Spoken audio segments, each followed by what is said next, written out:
Welcome to History Today, Episode 4, Part 2, History of the Joliet Public Library.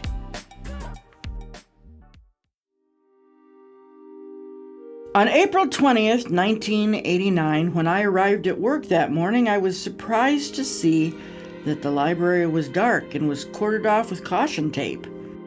The front door on Ottawa Street was wide open, and all of the windows in what was the Youth Services Department on the first floor were boarded up. No one was guarding the building to tell me to stay away from the structure, so I crept on up to the doorway and peered in. The devastation I saw was absolutely gut-wrenching. In all my life, I had never seen anything so gruesome and smelly or anything so revolting. It was dark and wet and silent.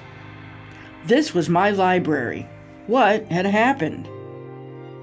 A small group of employees was gathered inside, and I went to join them among the smelly, wet ash. The warning apparently had gone out over the radio and had been reported on by the Herald News, but I didn't know any of it until I arrived at the depressing scene, to be embraced by the terrifying, traumatic experience. I was told that someone had thrown a Molotov cocktail through one of the windows of the Youth Services Department from the alley.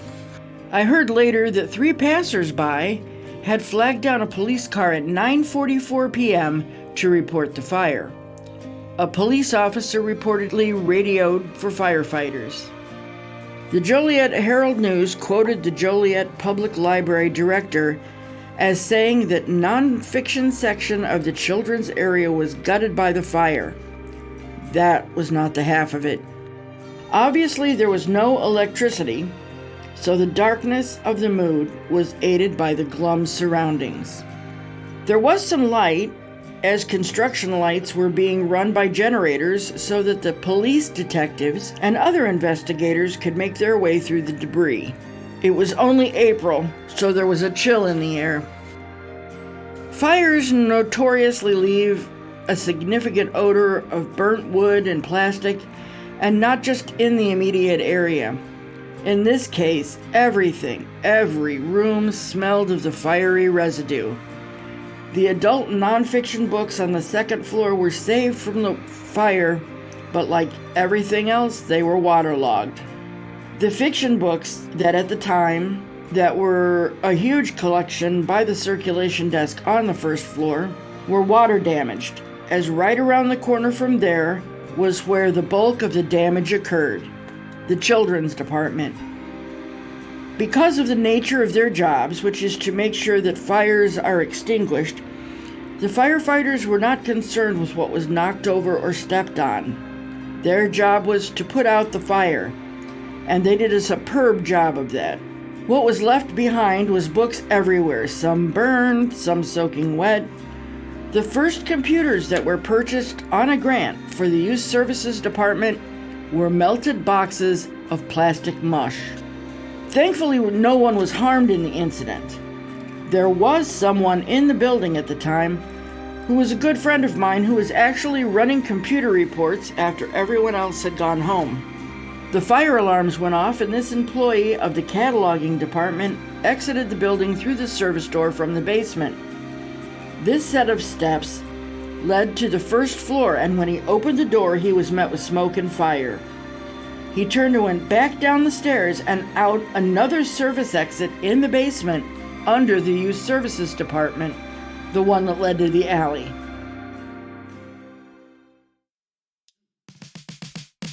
Check out these new and exciting programs coming soon to the Joliet Public Library. Stencil paint a fabric tote bag. Create your own personalized tote bag using paints and stencils at our Ottawa Street branch on Wednesday, July 9th from 3 to 4:30 p.m. This event is for adults only. Registration is required. Stop by our Ottawa Street branch on Wednesday, July 16th from 6 to 8 p.m. and join the pandemonium. Teams of 4 will compete to complete a 500-piece puzzle as quickly as possible. Gather your team in advance or come solo, and we'll match you up with others. The first team to finish wins. This event is for adults only. Registration is required.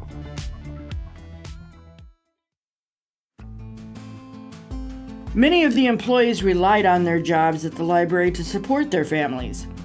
Although the library would be closed literally for months because of this fire, the director didn't lay anyone off. If there was something that could be done, the offer was made for someone to do it. I personally cleaned up books, worked at a book donation center, and helped to inventory books, both saturated and burned, on and off the shelf. The books that were needing to be gone through were shipped to a location farther east, which was then an empty field. About 10 staff members spent literally weeks going through this garbage to cut barcodes from books as proof that they had been damaged. To this day, whenever I see pictures of the destruction, I am transported back to that day of almost endless defeat. On April 28, 1989, the Joliet Herald-News reported that the library would reopen its Ready Reference service at 9 a.m. the next day, and that the adult section of the library might be open the following Wednesday, if the cleanup was completed. The paper also reported on the many businesses and organizations that were accepting donations of money and books for the library. The paper also noted that while it would be several months before the children's section of the library reopened, the director hoped to open a temporary quarters near the library building for children's use. On June 7, 1989, Joliet City Council had given final approval for a 49,000 square foot expansion of the library building. The Herald-News reported the opening of the temporary quarters of the children's department of the library in the old Klein's building, located at Cass in Chicago.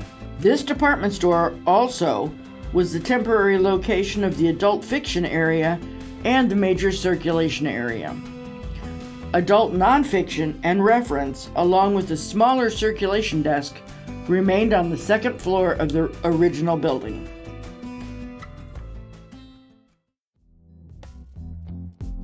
Check out these new and exciting programs coming soon to the Joliet Public Library. Purr and Pose, Kitten Yoga. Learn gentle yoga poses focused on staying on the floor to optimize cuddle sessions with kittens who will be roaming around the McGuire Room at our Ottawa Street branch on Thursday, July 17th from 6:30 to 7:30 p.m. A great way to reduce stress, increase happiness, and help a furry friend in need. This event is for adults only, and registration is required. Please bring a yoga mat or towel to the session. Beatrix Potter. Join us at our Ottawa Street branch on Thursday, July 31st from 7 to 8 p.m. for an evening with the beloved author and illustrator Beatrix Potter, portrayed by Chicago theater actress Deborah Miller. Potter delves into her personal life, as well as her business ventures such as producing stuffed toys and board games. This event is for adults only. Registration is required.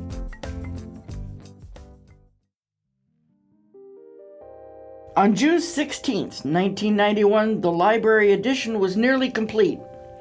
The adult fiction and youth services departments that had been housed in the Klein's building for 2 years were now open on the first floor of the expanded library.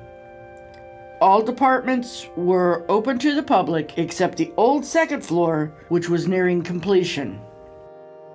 On September 8th, a grand opening ceremony marked the final completion of the addition.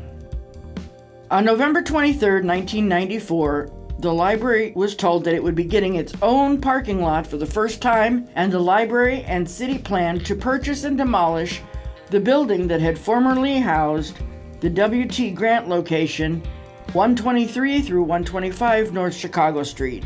The property would then be donated to the library by owner Vera Smith. In the fall of 1996, the Media Center was created to give both adults and children access to word processing and other computer programs. On September 19, 1997, the Online Information Center was opened on the second floor. The OIC had 9 computers that allowed library patrons access to the internet and 4 computers that allowed access to magazine and journal articles databases such as InfoTrack and FirstSearch.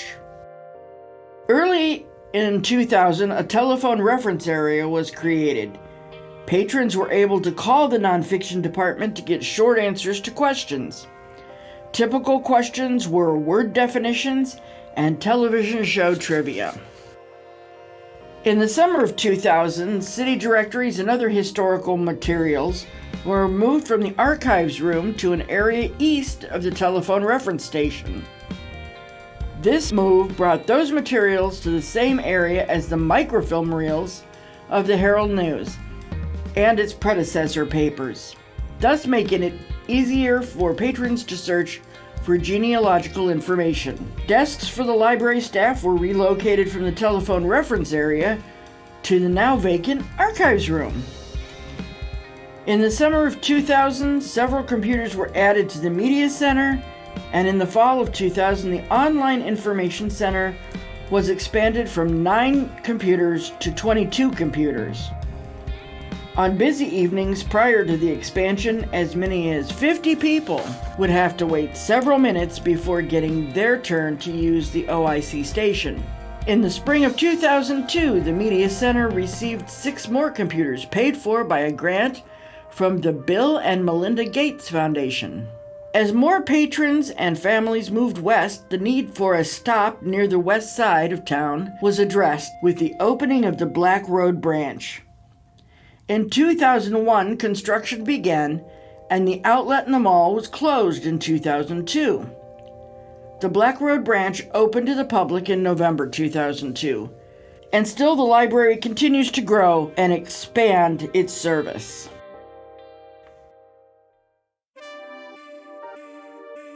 Join us next time for part 3 of the history of the Joliet Public Library. If you have any questions or concerns about the content of this podcast, please call Anneta Drilling, local history librarian, at 815-846-3112 or email her at adrilling@jolietlibrary.org. I'm Patrick Maloney, and I'll see you next time when history repeats itself.